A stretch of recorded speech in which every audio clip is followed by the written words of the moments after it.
Como ya se ha dicho y bien sabéis, en estos días y concretamente hoy estamos celebrando y recordando la resurrección de Jesús. Es un hecho histórico, pero es muy importante, porque mirad, en la época de Jesús y también después, incluso antes, incluso hoy en día, en nuestros días, ha habido quien se ha anunciado y ha dicho: yo soy el Mesías, como el Salvador del mundo, o como, no sé cómo queráis decirle, pero ha habido muchos Cristos que han venido. Y, y es importante que sepamos discriminar. En algunos casos incluso han llegado a tener o tuvieron muchos seguidores y han sido populares, muy populares. Pero al morir al morir la persona que se decía ser el Cristo, pues estos movimientos han desaparecido o desaparecieron. Y este argumento no es mío, sino que es de un maestro de la ley llamado Gamaliel, que lo dijo en cierta ocasión en que pues estaban el Sanedrín intentando recriminar a los apóstoles por hablar de Jesús resucitado. Este texto lo vamos a escuchar ahora, en Hechos capítulo 5 y versículos del 33 al 39. Os invito a que los escuchéis un momento. Al oír esto, el Concilio Supremo se enfureció y decidió matarlos. Pero uno de los miembros, un fariseo llamado Gamaliel, experto en la ley religiosa y respetado por toda la gente, se puso de pie y ordenó que sacaran de la sala del concilio a los apóstoles por un momento. Entonces les dijo a sus colegas: Hombres de Israel, tengan cuidado con lo que piensan hacer a estos hombres. Hace algún tiempo hubo un tal Teudas, quien fingía ser alguien importante. Unas 400 personas se le unieron, pero a él lo mataron y todos sus seguidores se fueron cada cual por su camino. Todo el movimiento se redujo a nada. Después de él, en el tiempo en que se llevó a cabo el censo, apareció un tal Judas de Galilea. Logró que gente lo siguiera, pero a él también lo mataron, y todos sus seguidores se dispersaron. Así que mi consejo es que dejen a estos hombres en paz. Pónganlos en libertad. Si ellos están planeando y actuando solo por su propia cuenta, pronto su movimiento caerá. Pero si es Dios, les será imposible detenerlos. Hasta puede que ustedes se encuentren peleando contra Dios. La diferencia con Jesús es evidente. Está muy claro. Cuando Jesús murió en la cruz, apenas 12 de los seguidores que tenía estaban con él, cenando aquella noche. Uno de ellos le entregó. Algunos simpatizantes andaban por ahí cerca. Pocos familiares, pocos amigos. La mayoría de todo este pequeño grupito que había alrededor de Jesús le abandonan cuando es entregado a las autoridades, cuando va camino de la cruz. Parece que se repite la historia y que, igual que los anteriores que ha citado Gamaliel en el texto que hemos escuchado, pues ese movimiento iba a desaparecer al morir Jesús.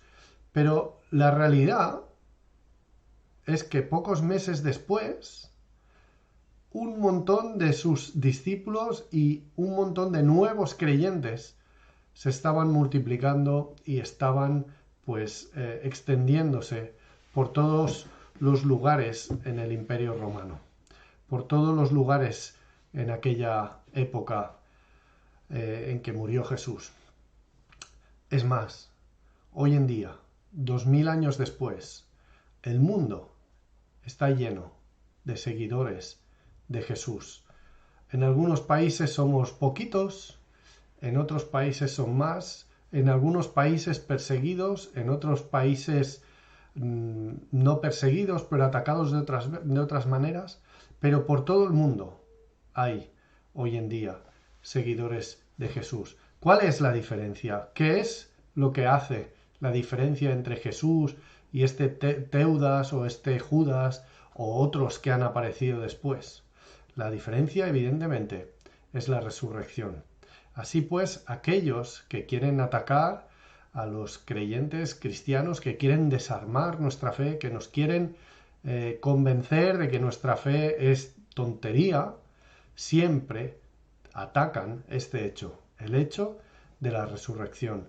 Porque precisamente, como dijo Pablo, si Cristo no ha resucitado, nuestra predicación no sirve de nada, y tampoco vuestra fe, o como dice el texto, como tampoco vuestra fe. Lo podéis encontrar en 1 Corintios 15, 14. Así pues, los que se esfuerzan en el sentido de poner en duda la resurrección de Jesús, están haciendo lo más acertado si quieres desarmar la fe de un cristiano. Eso es lo mejor. Así pues, queridos hermanos y amigos que nos veis, quiero en esta mañana hablaros un poquito de las evidencias de la resurrección de Jesús. Va a ser muy breve, no vamos a poder tratar todos los temas. Hay un montón de libros escritos sobre eso y muchos recomendables de leer, así es que solamente va a ser un pequeño esbozo lo que en esta mañana vamos a ver y nos vamos a centrar en una idea, y es que el cuerpo de Jesús había desaparecido. El cuerpo de Jesús no se ha encontrado, no estaba. Esto es vital porque hoy en día aún hay quien busca el cuerpo de Jesús. Si apareciese el cuerpo de Jesús, ¿qué sería de nuestra fe? No habría ninguna base para pensar en la resurrección. No hace mucho se escuchó en las noticias que habían encontrado una tumba con unos huesos que parecían ser o que podrían haber sido los de Jesús. Si buscas en internet aún puedes encontrar estas noticias. En el año 2001, Antonio Banderas fue el protagonista de una película que se titula El cuerpo y que se la he recomendado a Candy para el Teocine. Es del año 2001. En esta película el protagonista cree que ha encontrado los huesos del cuerpo de Jesús. Preparando este pequeño pensamiento y buscando por internet, encontré que no hace mucho, en el año 2016, El País publicaba un artículo haciendo referencia a los trabajos que se estaban haciendo en la iglesia del Santo Sepulcro de Jerusalén. El título del artículo era ¿Y si en la tumba de Cristo encontrasen su cuerpo? Sin embargo, la realidad es que nunca se ha encontrado el cuerpo de Jesús. Esta es la primera y más importante evidencia de la resurrección de Cristo. Y para explicar esto, aquellos que no quieren creer se esfuerzan a menudo en dar argumentos. Y hay varios argumentos que se dan en este sentido y que quiero compartir con vosotros en esta mañana, porque es posible que en algún momento los escuchéis y es bueno que sepamos analizarlos y ver qué puede haber de cierto en todo ello. Algunos dicen, las mujeres que fueron a buscar el cuerpo de Jesús en primer lugar se equivocaron de lugar, fueron a un lugar equivocado. Al fin y al cabo, eran mujeres.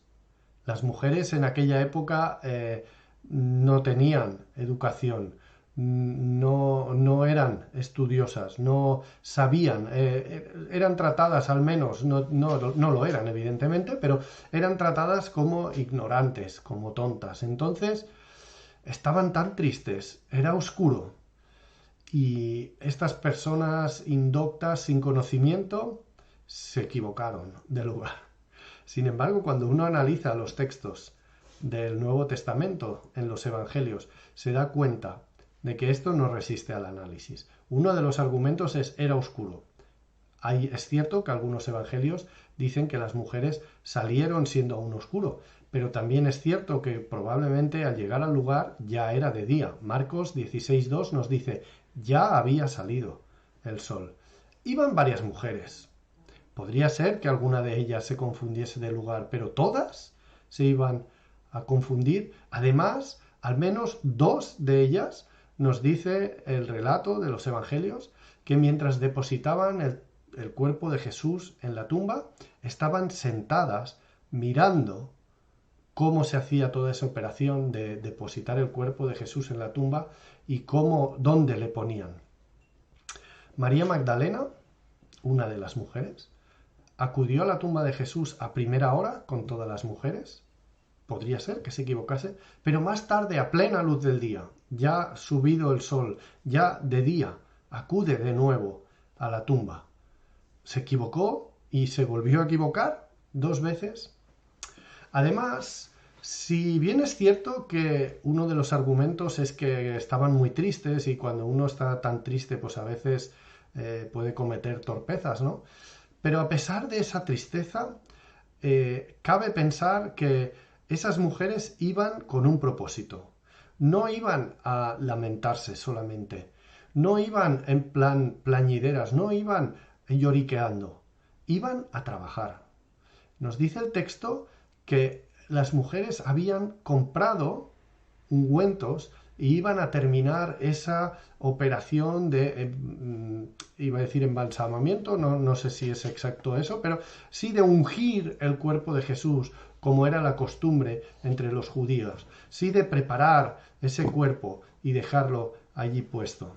Así es que, como consecuencia de que al morir Jesús estaba muy cerca de llegar el día de reposo, no pudieron hacerlo y al domingo, al primer día de la semana, cuando ya se puede hacer eso, esas mujeres acuden allí a trabajar, van con un objetivo, con un trabajo. Es más, diremos más aún, como consecuencia del testimonio de aquellas mujeres, cuando acuden a los apóstoles también van a la tumba y nos dice que al menos Pedro y Juan fueron a la tumba y vieron. Y dice, y la pregunta es, ¿también ellos se equivocaron? Con toda seguridad podemos decir una última cosa. Si todas estas personas de las que hemos estado hablando y en estas circunstancias se hubiesen equivocado, al final, cuando ellos empezaron a transmitir el mensaje de la resurrección y empezó a correr esa noticia, alguien hubiese dicho rápidamente, hombre, ¿cómo podéis decir que Jesús ha resucitado? Ahí está la tumba, ahí está el cuerpo, podéis ir y verlo. Así es que podemos decir con toda seguridad que aquellas mujeres no se equivocaron de lugar. Luego vendremos un poquito más sobre esta idea, pero otro de los argumentos que se da es, no había muerto realmente. No sé, quizás lo hayáis escuchado. Es un argumento bastante común que se suele decir y se dice, no, hombre, como consecuencia de la pérdida de sangre por haber sido azotado, como consecuencia de estar todo el día en ayunas, sin comer, sin beber, porque recordar los textos no quiso beber, por todas esas circunstancias lo que le pasó a Jesús fue que sencillamente en la cruz se desmayó y entonces se confundieron con él y le bajaron de la cruz sin estar realmente muerto. De nuevo aquí podemos analizar los textos que los evangelistas nos dejan y vemos que esta idea tampoco se sostiene. Pilato, antes de decidir entregar el cuerpo de Jesús, cuando José de Arimatea acude a reclamarlo, antes de pedirlo, él se sorprende y dice, ya, como queriendo decir, ya ha muerto, tan rápido ha ido el asunto, y pide que el centurión corrobore que el reo ha muerto. El centurión era un soldado romano, era especialista en este tipo de torturas y de muertes. Digamos que era su trabajo, entonces es improbable que este hombre se confundiese. Además, la consecuencia de hacer mal su trabajo era muy grave. Así es que podemos estar seguros de que lo hizo bien. Además, nos dice el texto de Juan que este centurión vio cómo se le clavaba la lanza en el costado de Jesús Y ese texto en Juan 19:34 nos dice que brotó sangre y agua. Y este argumento, o sea, esta explicación que nos da Juan, sirve para que médicos hoy en día, médicos forenses, puedan incluso ser capaces de decir cuál fue el tipo de muerte de Jesús. El corazón literalmente se rompió. Esa es la causa, digamos, desde un punto de vista médico, de la muerte de Jesús. Así es que podemos estar seguros de que Jesús realmente murió. Pero imaginemos por un momento que Jesús no hubiese muerto y esta teoría que corre de que se desmayó y tal, luego se despertó, fuese verdad. Pensemos, Jesús estaba metido dentro de una tumba. En la puerta de la tumba la cerraba una piedra. Cuando las mujeres acuden a la tumba a ungir el cuerpo de Jesús, dice que entre ellas iban hablando y diciendo, ¿quién nos moverá la piedra? He estado leyendo un poquito sobre el tema este de la piedra también en esta semana. Y la piedra era una piedra de probablemente un metro y algo de altura y de 30 centímetros como mínimo de espesor, y era redonda. No sé, no he encontrado el peso, pero podéis calcular que como mínimo centenares de kilos. Y pensad que esa piedra estaba preparada para poderse cerrar la tumba y la tenían preparada en una guía que hacían cavando en el suelo y entonces se ponía una falca para sujetar esa piedra y esa guía tenía pendiente hacia abajo. Cuando se metía el cuerpo y ya se decidía que la tumba se cerraba, se retiraba esta falca y la piedra caía rodando y quedaba cerrando la tumba. Así es que para mover esa piedra, pues se necesitaba no un hombre, sino varios hombres y con mucha dificultad para subirla de nuevo por esa pendiente, aunque pequeña, pero esa pendiente que había bajado. ¿Cuánto debía pesar aquella piedra? Es lógico pensar que Jesús, después de todo el día sin comer, después de haber sido azotado, después de todo el día sin beber, después de estar prácticamente desangrado, herido por todo el cuerpo, lo ponen allí en aquella tumba fría y allí se despierta, se levanta, es capaz de mover él solo la piedra y salir y mostrarse a todos aquellos que pensaban que había muerto con un vigor tal que da a entender que ha resucitado.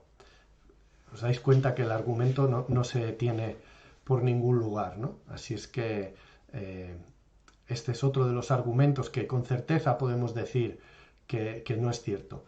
Y vamos a ir a ver un último argumento que además lo podemos encontrar en las propias escrituras. Fue el primer argumento que usaron los judíos para rebatir cuando se empezó a decir que Jesús había resucitado. Lo podemos leer en Mateo 28, del 13 al 15. Vamos a escuchar de nuevo este breve fragmento de las Escrituras.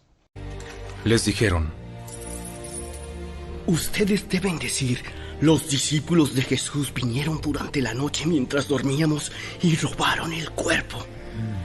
Si llega a oídos del gobernador, nosotros los respaldaremos.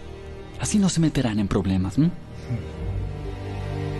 Entonces, los guardias aceptaron el soborno y dijeron lo que les habían ordenado. Su historia corrió por todas partes entre los judíos y la siguen contando hasta el día de hoy. Como podéis ver, el argumento es que alguien robó el cuerpo de Jesús. Pero aquí debemos hacernos varias preguntas. ¿Realmente es creíble que los soldados romanos se durmiesen? Las consecuencias de dormirse en un servicio para un soldado romano eran tan graves como la propia pena de muerte. Aún dando por hecho el argumento que acabamos de leer de los judíos, que ellos iban a defender a estos soldados, la pregunta sería, aún si realmente se hubiesen dormido, Imaginemos, llegan los apóstoles en el silencio de la noche y ven a los soldados allí dormidos y dicen, vamos a sacar el cuerpo de Jesús. Y entonces tienen que mover esa piedra de la que os hablaba antes. Evidentemente son varios hombres y pueden hacerlo, pero ¿creéis que eso se puede hacer en el silencio necesario como para no despertar a aquellos soldados, suponiendo que se hubiesen dormido? Evidentemente esto tampoco se sostiene. Aparte, vemos esos discípulos durante esos días entre que Jesús es entregado y que le encuentran resucitado, los vemos atemorizados, los vemos escondidos. No creo que fuesen capaces de haber hecho algo así. En cualquier caso, supongamos que hubiesen hecho algo así. Estos apóstoles, estos seguidores de Jesús, en el caso de que hubiesen ellos mismos robado el cuerpo de Jesús, posteriormente murieron, entregaron sus vidas, estuvieron dispuestos a morir sabiendo que la resurrección de Jesús era mentira.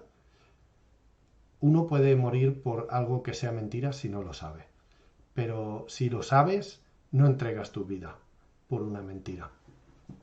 Finalmente hay otro argumento que dicen que el cuerpo de Jesús fue confiscado por las propias autoridades para evitar que se convirtiese en un lugar de peregrinación, para evitar pues que Jesús fuese considerado un mártir y que aquello diese más renombre a sus seguidores. Pero rápidamente este argumento se cae, porque si las autoridades hubiesen hecho esto, en cuanto empezaron a correr las noticias de que Jesús había resucitado, fácilmente las autoridades hubiesen dicho, no ha resucitado, aquí podéis ver su cuerpo, y lo hubiesen mostrado. Son muchas, queridos, las evidencias de la resurrección de Jesús, y podríamos hablar durante mucho rato de todo ello. Se han escrito muchos libros, algunos, como os decía al principio, muy recomendables, y si alguien tiene interés en el tema, pues yo le puedo prestar o recomendar algunos libros. Podríamos hablar de las evidencias que nos dejan los evangelios sobre la resurrección de Jesús, como por ejemplo esos lienzos funerarios que se nos dice que quedaron allí en el lugar donde había sido muerto. Por ejemplo, la vez en que se nos dice que hasta 500 personas vieron a Jesús resucitado después de muerto. O incluso podríamos hablar de aquellos discípulos, tal como os decía antes, que entregaron su vida por esta idea. Entregaron su vida con el convencimiento de que Jesús había resucitado. Ellos entregaron su vida. Si estás escuchando y tienes alguna duda al respecto de este tema y quieres preguntar, yo te invito a que nos escribas al mail de la iglesia, que ahora aparecerá en pantalla, o que incluso dejes un comentario a este vídeo o te pongas en contacto con nosotros. Es fácil contactar con nosotros. En cualquier caso, si tienes alguna duda, yo te invito a que también te unas en esta tarde a la reunión de Zoom. En esta tarde, en la sala de Zoom, vamos a seguir analizando este tema. Así es que yo os invito a que reflexionéis sobre esto, la importancia de que Jesús ha resucitado. Si Jesús ha resucitado, ese es el momento clave en la historia. Tanto si eres creyente como si no, tienes que decidir qué vas a hacer con eso. Si Jesús ha resucitado, es digno de esa autoridad que las Escrituras le dan. Si Jesús ha resucitado, eso puede dar significado a tu vida. Si Jesús ha resucitado, eso te puede dar una razón para vivir.